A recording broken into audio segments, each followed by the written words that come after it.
कल सुबह तुम दोनों भाई बहन 4 बजे उठकर तैयार हो जाना, हमें मंदिर जाना है। मैं तो हो जाऊंगा, लेकिन खुशबू का पता नहीं, मुझे नहीं लगता महारानी सुबह उठ भी पाएगी। भैया ज्यादा मत बोलो, मैं तुम्हें क्या कुंभकर्ण दिखती हूँ? इस घर में खाली मैं ही सोती हूँ और बाकी सब तो जगह ही रहते होंगे ना जैसे। देखो, सोने में तो तू किसी कुंभकर्ण से कम है नहीं इसमें कोई दो राय नहीं है। अरे बस करो ना, तुम दोनों झगड़ना बंद करो। भाई बहन हो, कोई दुश्मन नहीं। जाओ सो जाओ, जल्दी उठना भी है। ये बात मम्मी आप भैया को समझाइए ना, मुझे क्यों बोल रही हैं आप? खुशबू विशाल को मुंह चिढ़ाकर अपने कमरे में भाग जाती है। विशाल हंसते हुए कहता है, बिल्कुल जंगली बिल्ली है वैसे मम्मी आज हमें इतनी जल्दी मंदिर क्यों लाई हो?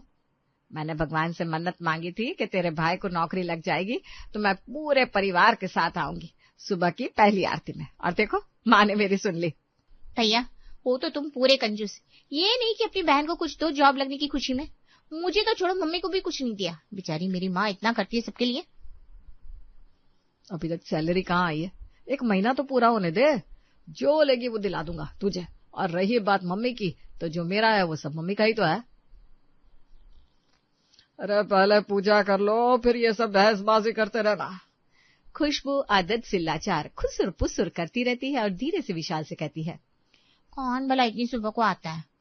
अरे पूरा मंदिर भरा पड़ा है, तो ये सब लोग पागल है क्या? चल चुपचाप से पूजा कर। इतने में एक लड़की ब्लू रंग का सूट पहने वहां आती है। विशाल की नजरें उस पर टिक जाती है। एक टक विशाल उसे देखता ही जाता है और आरती शुरू होती है। भैया अभी तो मुझे बड़ा ज्ञान दे रहे थे, पूजा करने दो, चुप रहो, और खुद क्या कर रहे हो? जानते हो क्या इस लड़की को? अरे नहीं भाई, मैं नहीं जानता हूँ किसी को। तो फिर घूर क्यों रहे हो? अरे मैं कोई नहीं घूर रहा हूँ, अब मुझे यही काम है क्या? कुछ भी बोलती है। तुम दोनों अपना मुंह बंद रखोगे, पूजा करने दो। पूजा करके चारों वापस जाने लगते हैं और उनके साथ साथ वो ब्लू सूट वाली लड़की भी मंदिर से बाहर आती है। विद्या की नजर भी उस लड़की पर पड़ती है तो कहती है, लड़की है तो बहुत सुंदर, अपने विशाल के लिए ऐसी लड़की लाऊंगी मैं, सुंदर की सुंदर और मॉडर्न की मॉडर्न। भाई नसीब में जो लिखी होगी वही आएगी। श्याम अपने परिवार के साथ घर चला जाता है। दिन इसी तरह बीतने लगते हैं। फिर एक रोज विशाल अपने ऑफिस से शाम को घर आ रहा था। रास्ते में उसकी नजर पूजा पर पड़ती है और उसे देखकर वो वहीं रुक जाता है। क्या लगती है यार, मन करता है बस उसे देखता ही रहूं सुबह शाम। विशाल के साथ जो उसका दोस्त होता है वो उसे देखकर कहता है, अरे ओ मजनू की औलाद, चलना नहीं क्या? अरे रुकना थोड़ी देर। तू ही देखता रहे, मुझे तो घर जाना है। पता चला तेरे चक्कर में मैं भी पिट गया। विशाल जाने को राजी नहीं होता, लेकिन उसका दोस्त उसे खींच कर ले जाता है। रात भर विशाल की आंखों के सामने वो लड़की घूमती रहती है। इससे शादी हो जाए तो जिंदगी बदल जाएगी, पर नाम तक पता नहीं है इसका मुझे। इस बार कहीं मुझे देख गई ना तो नाम तो पता करके रहूंगा। विशाल का मन कहीं नहीं लगता। एक रविवार विशाल गुमसुम होकर पड़ा रहता है। तभी विद्या उससे कहती है, बेटा आज शाम को शादी के लिए चल रहा है ना, जाकर अपनी दाढ़ी मुझे बनवा। मम्मी मैं कहीं नहीं जा रहा हूँ, मेरा मन नहीं है जाने का। अरे ऐसा क्यों बोल रहा है बेटा, चल ना। क्या हुआ, कोई बात है तो अपनी माँ को बता, इतना मायूस क्यों है? अरे मम्मी मैं बताती हूँ, भैया को इश्क हो गया है अब ये रोग है पुराना तो जरा देर तो लगेगी। तू चुप कर, कुछ भी बोलती रहती है। हाँ मैं कुछ भी बोलती हूँ, बाद में पता चलेगा तो मुझे मत कहना। अरे मेरी बात का बुरा क्या मानती है? अच्छा बताना क्या बात है, ये तो कुछ बोल ही नहीं रहा है। वो उस दिन मंदिर में लड़की नहीं दिखी थी हमने ब्लू सूट वाली, भैया का दिल आ गया है उस पर, भैया उसी की यादों में खोया हुआ है। बेटा ऐसी बात है तो उसी से तेरी शादी करवा देंगे। अरे मम्मी मुझे क्या पता कौन है वो, कहाँ रहती है। भैया चलो ना, शादी में कहीं वो मिल गई तो। हाँ बेटा चल ना, घर बैठे से मायूस होने से लड़की का पता तो नहीं चलेगा ना। जा जाके दाढ़ी मुझ बनवा, आज मिल ही गई तो क्या होगा है?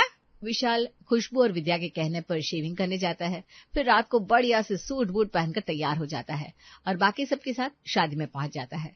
शादी में पहुंचते ही खुशबू की नजर पड़ती है पूजा पर और वो विशाल से कहती है, भैया वो देखो चाउमीन के काउंटर पर वही लड़की खड़ी है।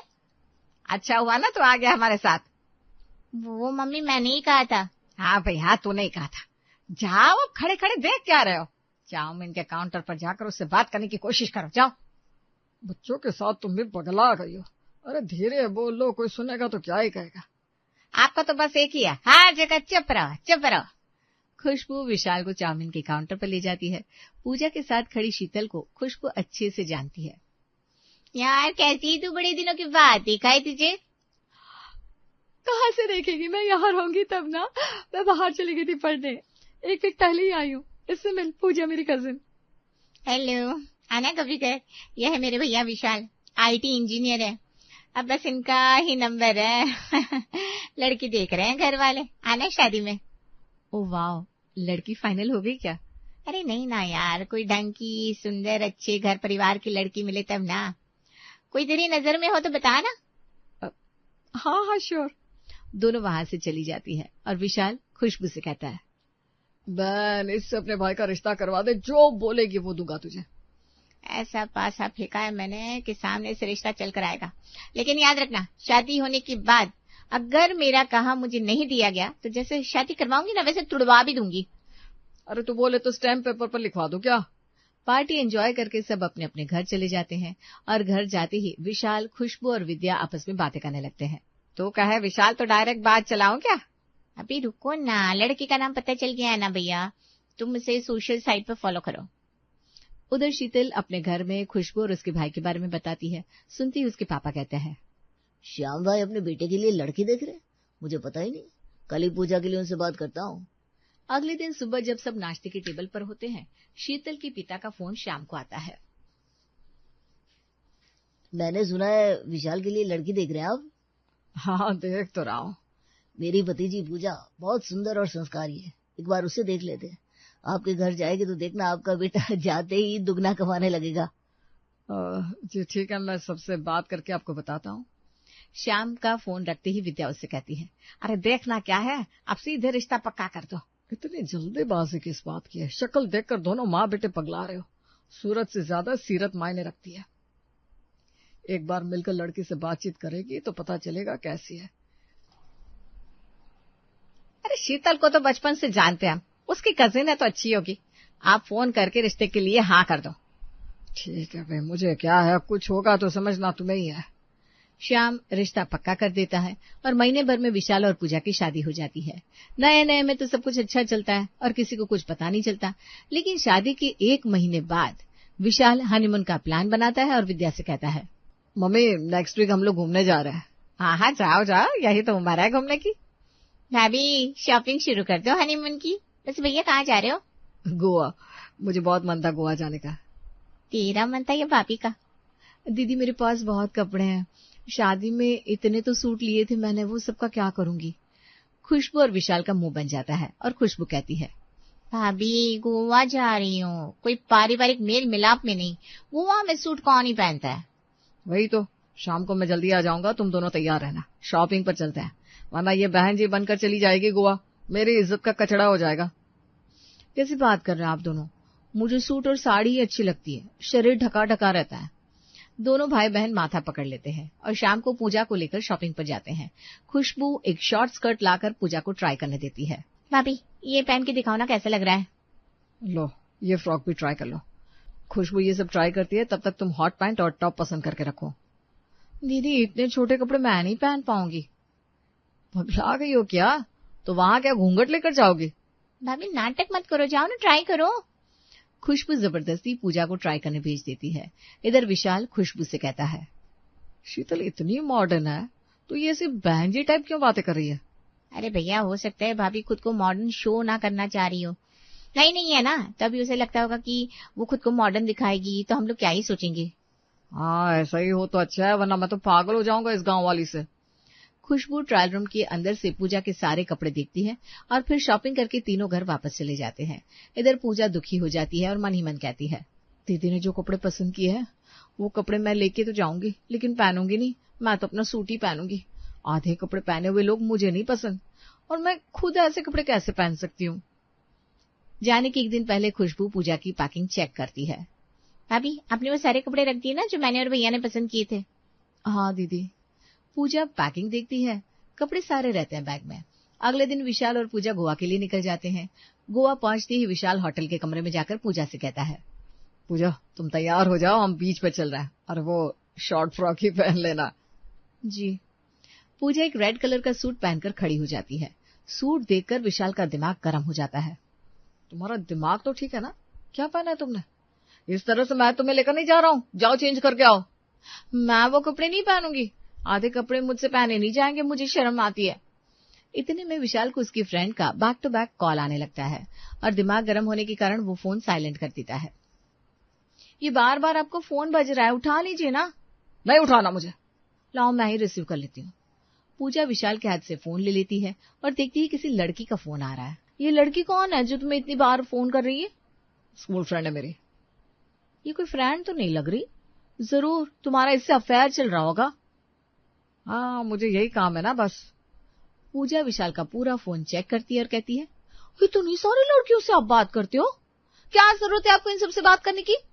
तुम्हारा दिमाग तो ठीक है ना, गवार जैसी बातें क्यों कर रही हो?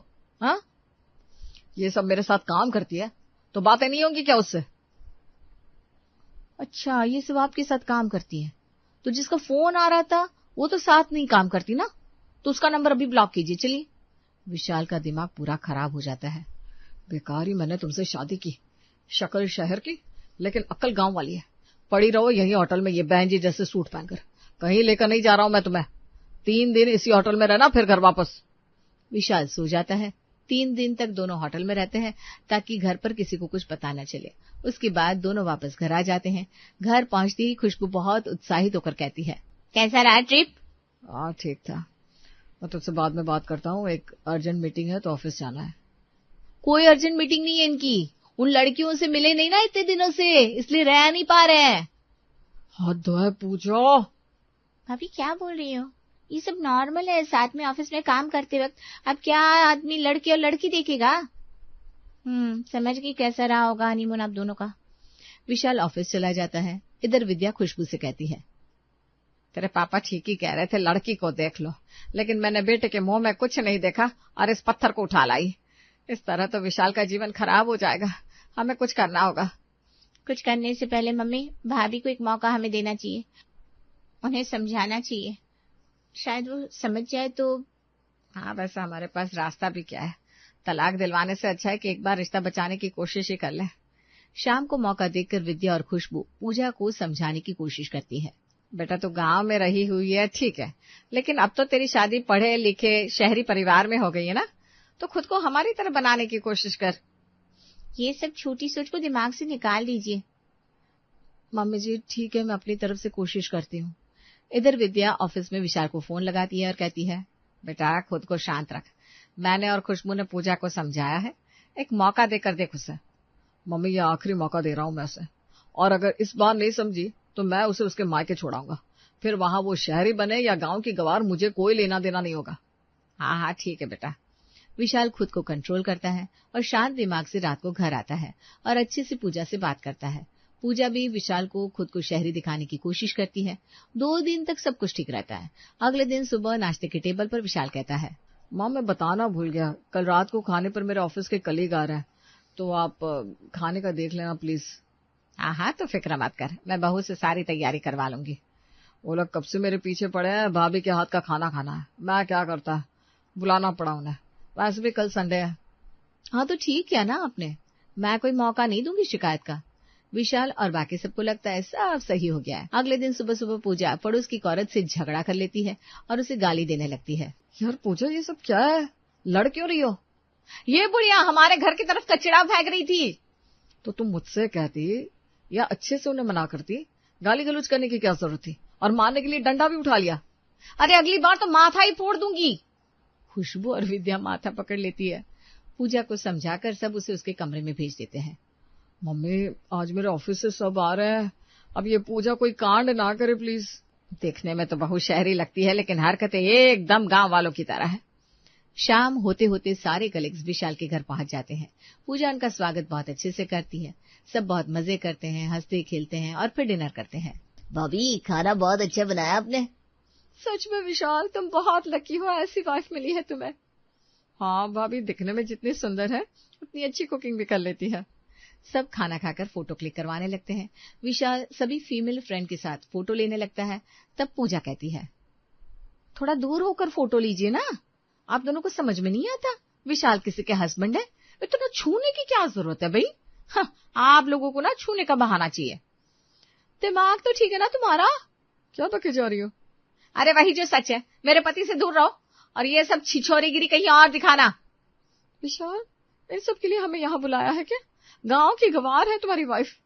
शक्ल शहर की होने से आदमी शहर का नहीं हो जाता। सभी विशाल को अच्छा खासा सुनाकर चले जाते हैं। विशाल का पारा चढ़ जाता है और वो गुस्से में चिल्लाकर पूजा को कहता है, निकल जाओ मेरे घर से और दोबारा कभी मत आना। गंवार कहीं की, तुमसे शादी करना मेरी सबसे बड़ी भूल थी। हर चमकती हुई चीज सोना नहीं होती, कुछ एक तुम्हारी तरफ पत्थर भी होती है। विशाल पूजा को बोलने का मौका ही नहीं देता और उसे उसके मायके छोड़ाता है और उससे तलाक लेकर अपनी जिंदगी सुकून से जीने लगता है। सुबह का समय, रसोई से चाय और गर्मा गर्म पराठों की खुशबू आ रही होती है। घर की नई बहू सौम्या अपने ससुराल वालों के लिए गर्मा गर्म नाश्ता बनाने में लगी हुई है। जेठानी नाश्ते की मेज सजा रही होती है। ससुर जी रमेश चंद आराम से कुर्सी पर बैठकर अखबार पढ़ रहे हैं और नीलेश ऑफिस जाने के लिए तैयार होकर नीचे आता है। वाह, क्या खुशबू आ रही है। आज तो नाश्ते में कुछ बहुत स्पेशल बना है। बिल्कुल देवर जी, आज का नाश्ता तुम्हारी पत्नी ने बनाया है। सुबह सुबह उठकर तुम्हारे लिए खास आलू प्याज के पराठे बनाए हैं और साथ में तीखी पुदीने की चटनी भी। जल्दी से चक्कर बताओ, हमारी सौम्या के हाथों में कैसा जादू है। तभी ससुर रमेश चंद जी अखबार टेबल पर रखते हैं। अरे भाई, जब से सौम्या बहू इस घर में आई है, हमारे घर की तो रौनक ही बदल गई। सब कुछ अच्छा चल रहा होता है कि एक शाम स्क्रीन पर माँ का फोन देखकर सौम्या के चेहरे पर मुस्कान आ जाती है। वो तुरंत फोन उठाती है। हेलो माँ, नमस्ते, कैसी हो और घर में सब कैसे हैं? हेलो, नमस्ते बेटा।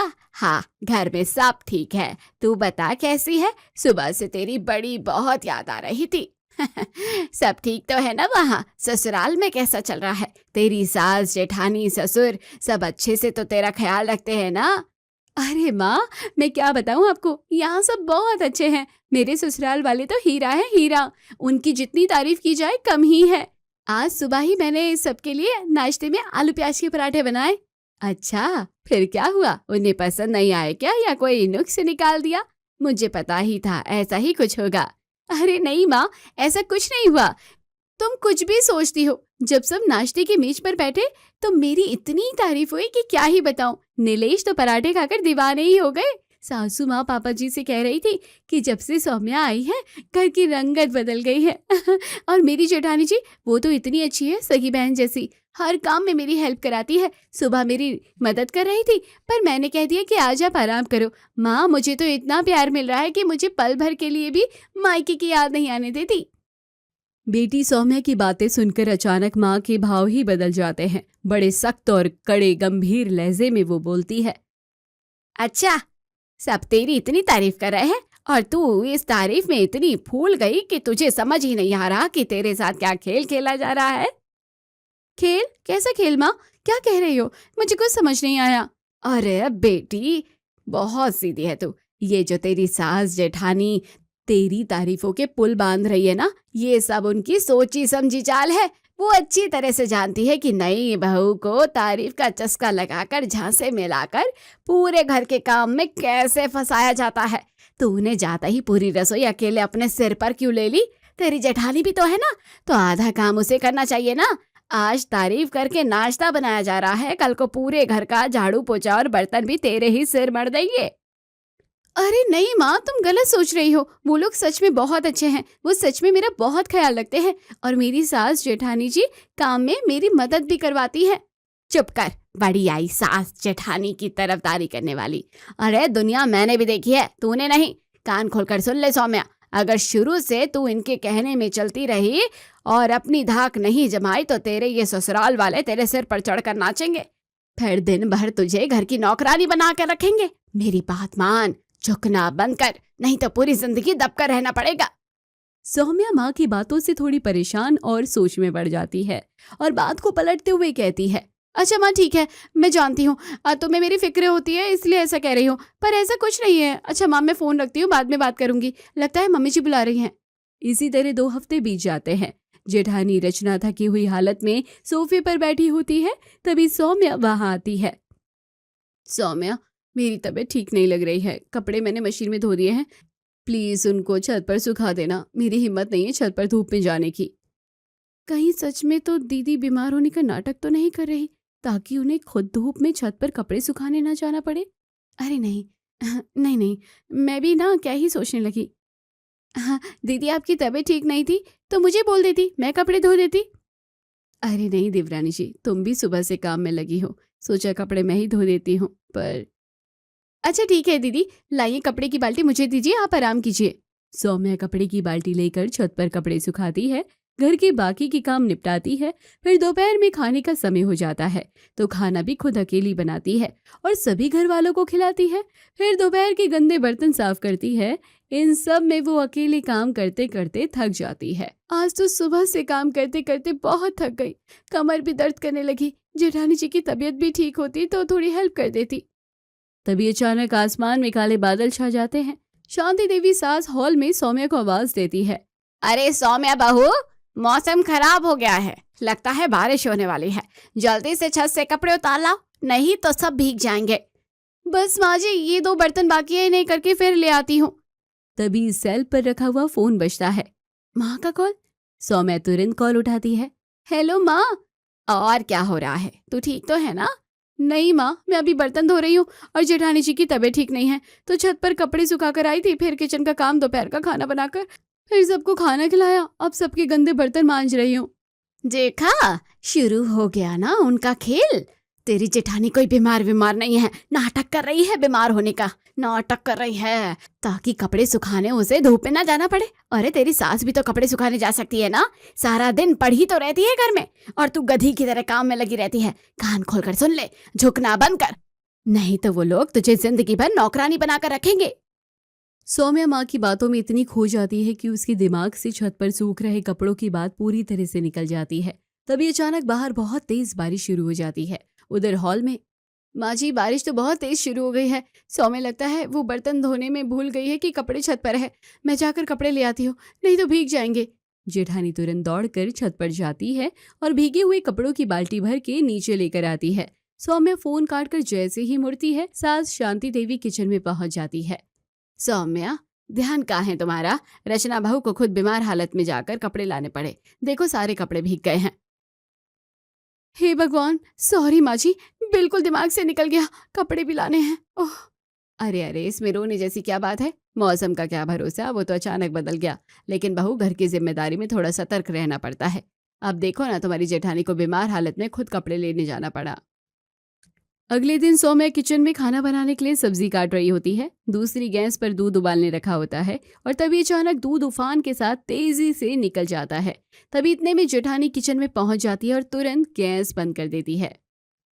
ये देख सौम्या का चेहरा लटक जाता है। सॉरी जेठानी जी, वो मैं सब्जी काट रही थी, दूध का ध्यान ही नहीं रहा। उसका उदास चेहरा देख जेठानी मुस्कुरा देती है।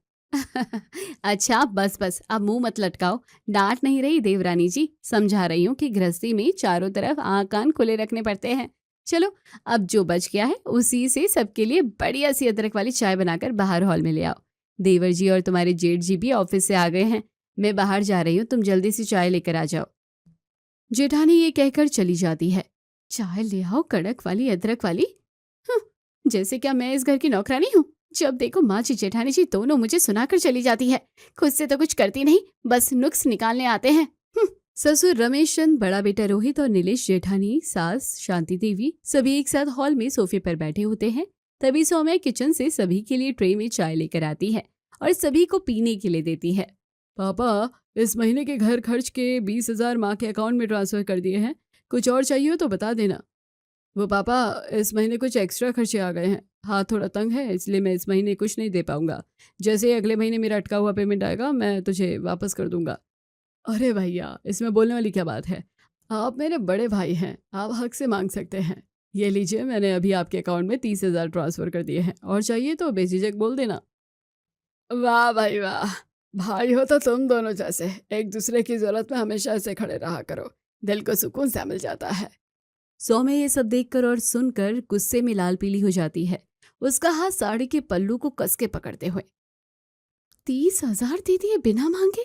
नीलेश ने एक बार भी मुझसे पूछना तक जरूरी नहीं समझा। माँ ने सही कहा था, कमाएगा मेरा पति और ऐश ये बड़ा बेटा और उसका परिवार करेगा। मुझे यहाँ मुफ्त की नौकरानी बनाकर रख दिया है ताकि मेरे पति की जेब हल्की करके खुद मजे उड़ा सके। मैं अपनी गृहस्थी इस तरह बर्बाद नहीं होने दूंगी। अगले दिन सुबह का समय रसोई में जेठानी किचन में सबके लिए नाश्ता बना रही होती है। तभी सौम्या वहां आती है। सौम्या के तेवर अब पूरी तरह से बदल गए होते हैं। देवरानी जी, मैंने सबके लिए नाश्ता बना दिया है, तुम जरा बाहर टेबल पर लगा दो। जेठानी जी, जब देखो आप मुझे हुक्म सुनाती रहती है। नाश्ता तो आप खुद भी जाकर देकर आ सकती हैं। आप बड़ी बहू हैं तो मैं भी इस घर की छोटी बहू हूँ, कोई नौकरानी नहीं। जेठानी सौम्या का बदला रूप देखकर दंग रह जाती है, आंखें भर आती है। सौम्या, ये तुम क्या कह रही हो? मैंने तो बस... ओ प्लीज, बस रहने दीजिए। मुझे सब समझ आता है कि कौन मुझसे क्या करवाना चाहता है। सौम्या जेठानी को वो बोलकर गुस्से में वहां से चली जाती है। बेचारी जेठानी आंखों से आंसू पोंछती है और जाकर ससुराल वालों को नाश्ता कराती है। रचना बहू, तुम नाश्ता ले आई, सौम्या से बोल देती।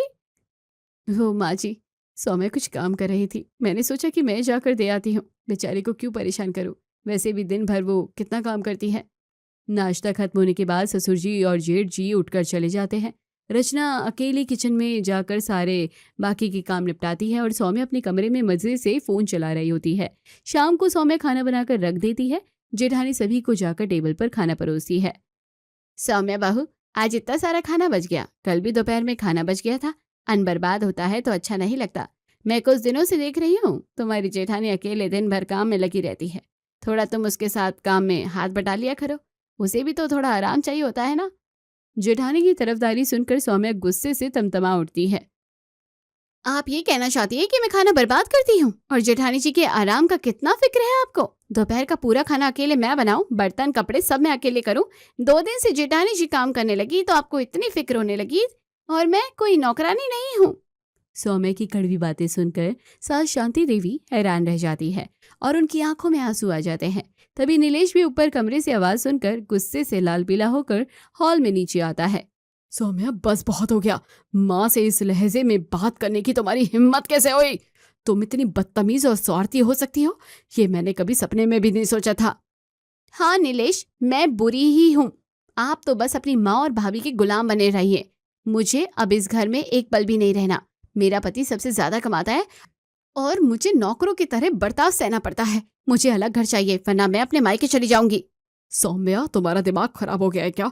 भाभी और माँ ने तुम्हें हमेशा पलकों पर बिठा कर रखा है। तुम ये कैसी घटिया और ऊंची बातें कर रही हो? नीलेश की बातों का जवाब दिए बिना सौम्या गुस्से में पैर पटकती हुई अपनी कमरे में आ जाती है और तुरंत अपनी माँ को फोन लगाती है। हेलो माँ, यहाँ तो बहुत बड़ा तमाशा हो गया है। नीलेश भी मुझ पर चिल्लाने लगा है। सबसे मैंने साफ साफ कह दिया है कि माँ, मैं अब इस घर में एक पल भी नहीं रह सकती। मैं हमेशा के लिए मायके आ रही हूँ, अब मैं वहीं रहूंगी। क्या तू पागल हो गई है क्या सौम्या? हमेशा के लिए मायके आ रही है? होश में तो है तू? पर माँ, आपने तो कहा था कि झुकना बंद कर, अपनी धाक जमा, नहीं तो ये लोग मुझे नौकरानी बनाकर रख देंगे। तेरा पति ज्यादा कमाता है, मैंने तो बस वही किया। अब मैं वहां नहीं रह सकती। अरे, मैंने तो तुझे सिर्फ समझदारी से अपनी जगह बनाने को कहा था, घर उजाड़ने को नहीं। अब तूने अपनी बदतमीजी से बात इतनी बिगाड़ ली है तो इसमें मैं क्या करूं? अगर तू हमेशा के लिए यहाँ आकर बैठ गई तो समाज में हमारी थू-थू होगी। लोग हमारे ऊपर उंगलियां उठाएंगे कि बेटी का घर नहीं संभला।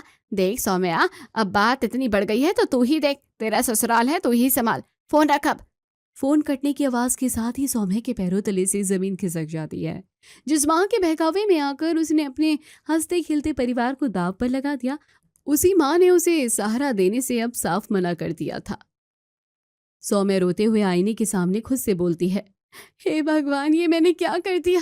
माँ ने तो मुझे भड़काकर खुद अपना पल्ला झाड़ लिया। अब मैं कहाँ जाऊंगी? मेरा वो प्यारा परिवार, सासू माँ का दुलार, जेठानी का प्यार, मैंने सब कुछ अपने हाथों से तबाह कर दिया। मुझे ही अब ये सब ठीक करना होगा।